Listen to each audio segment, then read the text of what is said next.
Hello प्यारे मित्रों, स्वागत है आपका इस प्यारे से YouTube channel Mukesh tech education में।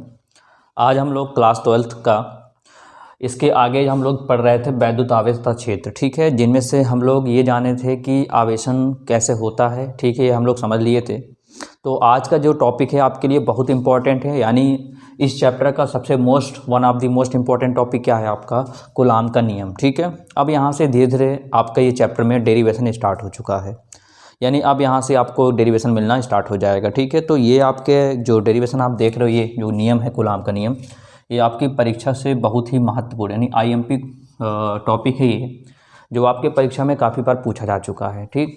तो हम लोग बिल्कुल लाजवाब तरीके से इसको देखने यानी उसको समझेंगे, और आप लोग कापी पेन लेकर साथ बैठिए और जो कुछ समझिए उसको आप वीडियो को रोक करके आप अपनी कापी में लिखते चले, ठीक है, जिससे आप लोग की प्रॉपर सी एक नोट्स बन सके। तो हम लोग बात करते हैं क्या, कूलाम का नियम, ठीक है। कूलाम का नियम होता क्या है, देखिए हम लोग समझते हैं कूलाम का नियम होता क्या है।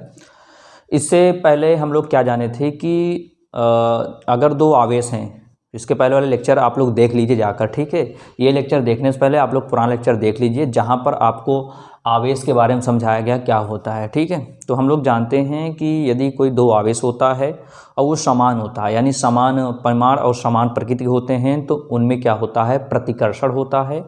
मेरी बातों को ध्यान से सुनिएगा, ठीक है। मैंने ये कहा कि हम लोग जानते हैं, इससे पहले पढ़ चुके हैं क्या, कि अगर समान प्रकार के आवेश होते हैं तो उनमें क्या होता है, प्रतिकर्षण होता है, और जब विपरीत प्रकार के आवेश होते हैं तो उनमें क्या होता है, आकर्षण होता है। इतना तो हम लोग जाने थे। और जब यही इनके आवेश समान और विपरीत होते हैं, जाहिर सी बात है, अगर समान समान होगा तो क्या होगा, उनमें प्रतिकर्षण होगा, और अगर वो असमान होगा यानी एक प्लस होगा आवेश, एक माइनस होगा, तो उनमें क्या होगा, आकर्षण होगा। अब उनके बीच आप लोग जानते हो, उन आवेशों के बीच एक बल कार्य करता है, जिन्हें हम लोग क्या कहते हैं, वैद्युत बल कहते हैं। क्या बोलते हैं, वैद्युत बल, ठीक है। यदि आवेश समान हुआ, यदि आवेश समान प्लस क्यू, ये भी प्लस क्यू हुआ, आवेश समान होता है तो उनमें कौन सा बल लगेगा, प्रतिकर्षण बल लगेगा। लेकिन यदि आवेश एक धनात्मक आवेश है, एक ऋणात्मक आवेश है, तब उनमें कौन सा बल लगेगा, आकर्षण बल लगेगा, ठीक है। तो इसी के आधार पर एक वैज्ञानिक थे, जिनका नाम क्या था, वैज्ञानिक कूलाम, ठीक है। क्या नाम था, वैज्ञानिक कूलाम। इन्होंने 1785 ईस्वी में, फ्रांसीसी के थे ये, ठीक है, फ्रांसीसी वैज्ञानिक थे, फ्रांस के थे, ठीक है। तो कब, 1785 ईस्वी में फ्रांसीसी वैज्ञानिक कूलाम ने क्या, फ्रांसीसी वैज्ञानिक कूलाम ने प्रयोगों के आधार पर दो आवेशों के बीच, प्रयोगों के आधार पर यानी इन्होंने कुछ प्रयोग किया होगा, ठीक है, उन प्रयोगों के आधार पर दो आवेशों के बीच कार्य करने वाले बल के संबंध में, ठीक है, एक नियम दिया, जिसे क्या बोलते हैं हम लोग, कूलाम का नियम कहते हैं। क्या कहते हैं, कूलाम का नियम कहते हैं, ठीक है। यानी अगर मैं कहूँ कि इसकी डिस्कवरी यानी इसके बारे में बताया कौन, तो कौन बताया, फ्रांसीसी वैज्ञानिक कूलाम ने बताया। इन्होंने प्रयोग ये किया कि जब दो आवेश होते हैं तो दो आवेशों के बीच में जो कार्य करने वाले जो बल होते हैं, यानी उनके बीच में जो बल कार्य करता है, उसके बारे में एक नियम दिया, एक संबंध स्थापित किया, उसे क्या बोलते हैं हम लोग, कूलाम का नियम कहते हैं। ये तो हो गया इंट्रो मीन्स होता है इंट्रोडक्शन, इनका हो गया। लेकिन अब इन्होंने दिया कौन सा नियम दिया, कौन सा संबंध दिया, अब उस संबंध को हम लोग अच्छे से समझते हैं, ठीक है। बात समझ में आया। तो एग्जाम में आता है तो आप इसको लिख सकते हैं, ऐसा नहीं है कि इसको आप ना लिखे, आपकी इच्छा इसको लिख सकते हैं, ठीक है। बस बात ये आती है कि कूलाम का नियम आखिरकार आया कहाँ से। तो दो आवेश क्या हो गए, दो आवेशों के बीच में जो बल कार्य करता है, उस बल के संबंध में इन्होंने क्या दिया, अपना एक नियम दिया, जिसे क्या बोलते हैं, कूलाम का नियम कहते हैं। क्योंकि आप लोग जानते हो अधिकतर जो फिजिक्स है उसमें साइंटिस्ट के नाम पर ही नियम बना दिया गया है, ठीक है, यानी जिन्होंने इसके बारे में खोज किया, बताया, उसी पर, उनके नाम पर आधारित ये नियम हो गया। अब आइए हम लोग समझते हैं अपने मेन टॉपिक पर। देखिए होता ये है कि हम लोग जानते हैं, देखिए यहाँ पर दो स्थिर बिंदु आवेश ले लेते हैं, ठीक है, ध्यान समझिएगा, बहुत लाजवाब टॉपिक है ये। यहाँ पर एक बिंदु आवेश को मान लेते हैं हम लोग, Q1 मान लेते हैं, और एक को क्या मान लेते हैं, यहाँ पर Q2, ठीक है, थोड़ा बड़ा लिख दिया जा रहा है, Q2। और ये दोनों कितनी दूरी पर स्थित हैं, R दूरी पर स्थित हैं। कितनी दूरी पर स्थित हैं दोनों, r दूरी पर स्थित हैं। ठीक है, बात समझिएगा, पॉइंट टू पॉइंट बहुत आसान है, बिल्कुल घबराइए नहीं। दो बिंदु आवेश हैं, एक Q1 है और एक क्या है, Q2 है। ठीक है, कितनी दूरी पर स्थित हैं ये, r दूरी पर स्थित हैं। बात समझ में आया। अब जाहिर सी बात है, ये भी समान प्रकार का आवेश है, ये भी समान प्रकार का आवेश, यानी ए भी प्लस है और ओ भी प्लस है। अब ऐसा है तो कहीं ना कहीं इनमें एक बल कार्य करेगा और उस बल को क्या कहते हैं हम लोग, वैद्युत बल कहते हैं। क्या बोलते हैं, वैद्युत बल कहते हैं। ठीक है, तो कहीं ना कहीं क्या करेगा, बल कार्य करेगा। अब ऐसा नहीं है कि ये आवेश को हम लोग प्लस कर लें, इसको माइनस, या इसको माइनस है इसको माइनस, वो ऐसे आपकी इच्छा है। बस इस नियम को समझाने के लिए यहाँ पर क्या किया जाता है, दो आवेशों को लिया जाता है। ठीक है, तो हमने क्या लिया, दोनों आवेशों को प्लस ले लिया। अब होता नियम क्या कहता है, नियम ये कहता है कि दो स्थिर बिंदुओं के मध्य, दो स्थिर बिंदु हो गए, इनके मध्य लगने वाले, अब वो प्रतिकर्षण बल हो सकता है और आकर्षण बल भी हो सकता है। क्या हो सकता है, प्रतिकर्षण बल हो सकता है और आकर्षण बल हो सकता है। ठीक है, तो दो स्थिर बिंदुओं, ये दो स्थिर बिंदु हो गए, एक Q1 और एक Q2 हो गए, इनके मध्य लगने वाले आकर्षण या प्रतिकर्षण जो बल होते हैं, इन दोनों आवेशों, यानी ये जो Q1 है और ये Q2 है, इन दोनों आवेशों के गुणनफल के अनुक्रमानुपाती होता है। क्या होता है, इन दोनों आवेशों के गुणनफल के, यानी मात्राओं के गुणनफल के क्या होता है, अनुक्रमानुपाती होता है। बात समझ, यानी यहाँ पर जो बल है, यहाँ जो बल लग रहा है, ये दो बातों पर डिपेंड कर रहा है। किस किस बातों पर, एक डिपेंड कर रहा है इन दोनों आवेशों के मात्राओं के गुणनफल पर डिपेंड कर रहा है। ठीक, और दूसरा इनके बीच की ये दूरी है, इस दूरी के वर्ग के, इनके बीच की जो दूरी है, Q1 और Q2 के बीच की जो दूरी है, इनके दूरी के वर्ग के व्युत्क्रमानुपाती पर निर्भर करता है। ठीक है, तो यहाँ से मैं लिख देता हूँ, क्या इनकी डिफिनेशन में लिख देता हूँ। क्या बताया गया मैं फिर से एक बार बता देता हूँ आपको। ठीक है, बिल्कुल आप बिल्कुल परेशान मत होइए, पूरा लेक्चर आप लोग देखिए, उसके बाद फिर बताइए कहाँ पर आपको प्रॉब्लम्स आई और कहीं पर प्रॉब्लम्स नहीं आएगी। ठीक है, मैं बता देता हूँ क्या है, स्थिर, ये क्या है, दो बिंदु हैं। ठीक है, स्थिर दो बिंदु आवेशों के मध्य, किन्हीं स्थिर दो आवेशों बिंदु के मध्य लगने वाले प्रतिकर्षण या आकर्षण बल, इन दोनों आवेशों के मात्राओं के गुणनफल के अनुक्रमानुपाती तथा इनकी दूरी के वर्ग के व्युत्क्रमानुपाती होता है। बात समझ में आया। अच्छा, थोड़ा सा हम लोग चलते हैं क्लास 11 में लेकर, आपको क्लास 11 में लेकर चलते हैं। एक हम लोग पढ़े थे गुरुत्वाकर्षण का नियम पढ़े थे। क्या पढ़े थे कि यहाँ पर एक वस्तु था जिसका द्रव्यमान क्या था, m1 था, और इससे r दूरी पर एक वस्तु ये थी जिसका क्या था, द्रव्यमान m2 था। तो इनके मध्य एक बल कार्य करता था, तो जो बल होता था वो किसके अनुक्रमानुपाती था, इन दोनों द्रव्यमानों के गुणनफल के। कुछ याद आया होगा अगर आप लोग पढ़े होंगे क्लास 11 में ये चीज़, कि इन दोनों वस्तुओं के मध्य जो बल कार्य करता है, इन दोनों द्रव्यमानों के गुणनफल के अनुक्रमानुपाती, इसका मतलब होता है अनुक्रमानुपाती। ठीक, अच्छा, दूसरा क्या जाने थे हम लोग कि ये जो बल है वो इन दोनों की जो बीच की दूरी है उसके वर्ग के क्या था, व्युत्क्रमानुपाती होता है। ठीक है, अगर बटे में आ जाता है तो बोलते हैं व्युत्क्रमानुपाती, अगर बटे में नहीं होता तो क्या बोलते हैं, इसको अनुक्रमानुपाती। पढ़े थे ना। और यहाँ से इसको मान लेते हैं समीकरण 1, इसको मान लेते समीकरण 2, और समीकरण 1 और 2 से जब हम लोग सॉल्व करते थे, इधर एफ हो जाता था, यहाँ लगाते थे प्रोपोर्शनल, ये हो जाता था क्या, m1 m2 अपॉन r², और यहाँ पर जो प्रोपोर्शनल है यानी अनुक्रमानुपाती है हट जाता था, इसके स्थान पर क्या आ जाता था, g आ जाता था। जब इसको बराबर के लिए g लगा देंगे, और m1 m2 अपॉन r², ऐसे सूत्र आप लोग पढ़े होंगे। तो बस यही कंडीशन सेम इसमें भी है, कूलाम वाले नियम में है। यहाँ पर क्या लिया जाता था, वस्तु लिया जाता, इसका द्रव्यमान की बात करता था, यहाँ पर किसकी बात करा जा रहा है, आवेश की बात किया जा रहा है। बात समझ में आया। तो हम लोग इसको समझते हैं होता क्या है, इसको रफ कर दिया जा रहा है कि है क्या। अब ध्यान दीजिए, एक एक पॉइंट समझिएगा। चलिए, तो मैं इसको पहले लिख, यहाँ पर स्पेस छोड़ देता हूँ, अभी इसकी परिभाषा लिख दी जाएगी। ठीक है, पहले समझिए क्या बताया गया कि नहीं, स्थिर दो बिंदु आवेशों के मध्य लगने वाले आकर्षण या प्रतिकर्षण बल, इन दोनों आवेशों के मध्य लगने वाले आकर्षण या प्रतिकर्षण बल।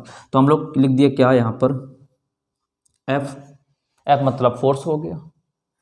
इन दोनों आवेशों के गुणन, मात्राओं के गुणनफल यानी क्या, Q1 इंटू Q2 कि क्या है, अनुक्रमानुपाती है। तो इसको बना लेते हैं समीकरण नंबर हम लोग 1 बना लिया। क्या मैंने यही बोला अभी जस्ट थोड़ी देर पहले, क्या कि दो स्थिर बिंदु आवेशों के मध्य लगने वाले प्रतिकर्षण या आकर्षण, अब कुछ भी हो सकता है, प्रतिकर्षण या आकर्षण जो बल लग रहा है, इन दोनों आवेशों के गुणनफल, देखो इन दोनों आवेशों के गुणनफल के क्या है, ये किसका निशान होता है, अनुक्रमानुपाती। फिर दूसरा क्या बताया गया, इनके बीच की जो दूरी है, ये दूरी, इनके बीच की जो दूरी है, उस दूरी के वर्ग मतलब 1/r² कि क्या है, व्युत्क्रमानुपाती है ये। अब अगर आप ऐसा सोच रहे हैं यहाँ भी यही निशान, यही भी यहाँ निशान, तो देखो ये होता है अनुक्रमानुपाती, ये होता है कि हमारा व्युत्क्रमानुपाती। क्यों, क्योंकि क्या आ गया, अपॉन में आ गया, तो अपॉन मतलब होता है क्या, फिर हो जाएगा हमारा व्युत्क्रमानुपाती। तो यही अभी हमने आपसे बोला। ठीक है, ये इसको बना लेते हैं समीकरण नंबर 2। अब मैं पूरी भाषा पढ़ता हूँ, इसकी परिभाषा अब सुनिए ध्यान से। क्या बोला गया, किन्हीं स्थिर दो बिंदु आवेशों के मध्य लगने वाले आकर्षण या प्रतिकर्षण बल, देखिए ध्यान से, आकर्षण या प्रतिकर्षण बल उन दोनों आवेशों के गुणनफल के अनुक्रमानुपाती तथा उनके बीच की जो दूरी है, उस दूरी के वर्ग के व्युत्क्रमानुपाती होता है। ठीक है, अब यहाँ पर करते ये हैं कि समीकरण 1 व 2 से, इनको 1 या 2 से कंबाइन कर लेते हैं, यानी तुलना कर लेते हैं। तो आप देखो यहाँ पर एफ, यहाँ पर एफ, इन एफ को एक बार लिख दिया जाएगा इधर। अब यहाँ पर करेंगे क्या, लगा है प्रोपोर्शनल, तो यहाँ प्रोपोर्शनल लगा दिया गया है। अब यहाँ पर क्या है, Q1 और Q2 है, तो यहाँ पर Q1 इंटू Q2 हो गया, अपॉन में कितना है, r² है। ठीक है, यहाँ भी बात आपको समझ में आई होगी। फिर क्या करते हैं, F बराबर, आपको पता है जब इस प्रोपोर्शनल को यानी इस अनुक्रमानुपाती को हटाते हैं तो यहाँ पर एक नियतांक आ जाता है, इसका नाम क्या होता है, K होता है। क्या होता है, K होता है। यहाँ बचा क्या, Q1 Q2 अपॉन r²। क्या दिखा आपको, Q1 Q2 अपॉन r²। ठीक है, बात समझ में आ रहा है। अब ध्यान दीजिए, यहाँ पर ये जो K है, जहाँ K क्या है, अनुक्रमानुपाती नियतांक, क्या है, अनुक्रमानुपाती नियतांक है। ये किसके मान पर निर्भर करता है, आवेश के बल पर। ठीक है ना, आवेश के मान पर निर्भर करता है, बल के मान पर निर्भर करता है। ठीक है, बात समझ में आ रहा है नहीं। अब यहाँ पर ये K होता है ना, यहाँ पर K, तो K का मान होता है 1/4 पाई एप्सिलॉन नॉट। क्या होता है, K का मान 4 पाई एप्सिलॉन नॉट, यहाँ पर K का मान होता है। ठीक है, क्या होता है, K का ये मान होता है। बात समझिए। और हम लोग जानते हैं क्या, हम लोग क्या जानते हैं, हम लोग ये जानते हैं कि जो एप्सिलॉन का मान होता है, इसको पढ़ते हैं एप्सिलॉन। ठीक है, ये जो K का मान होता है 1/4 पाई एप्सिलॉन, इसको बोलते हैं एप्सिलॉन। ठीक है, एप्सिलॉन नॉट, एप्सिलॉन 0, एप्सिलॉन। ठीक है, इसका मान होता है, आप लोग पढ़े हैं 8.85 गुणे 10⁻⁻12 होता है। ठीक है, क्या होता है, 8.85 गुणे 10⁻⁻12 कूलाम स्क्वायर और न्यूटन मीटर स्क्वायर, ये होता है कूलाम स्क्वायर प्रति न्यूटन मीटर स्क्वायर। अगर यहीं एप्सिलॉन नॉट के स्थान पर अगर हम लोग 8.85 गुणे 10⁻⁻12 रख देते हैं, अगर एप्सिलॉन नॉट के स्थान पर 8.85 गुणे 10⁻12 रख देंगे, तो यहाँ पर K का मान निकल कर आएगा। K का मान निकल कर आएगा 9 गुणे 10⁻9। क्या आएगा, 9 गुणे 10⁻9 न्यूटन मीटर स्क्वायर प्रति कूलाम, ये आएगा। बात समझ में आया?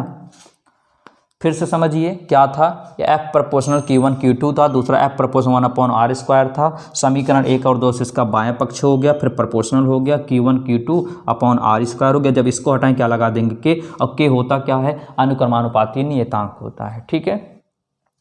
और के का मान होता है 1/4πε0, और हम लोग जानते हैं ε0 का मान होता है 8.85 × 10⁻12 कूलाम, 81 मतलब कूलाम स्क्वायर प्रति न्यूटन मीटर स्क्वायर।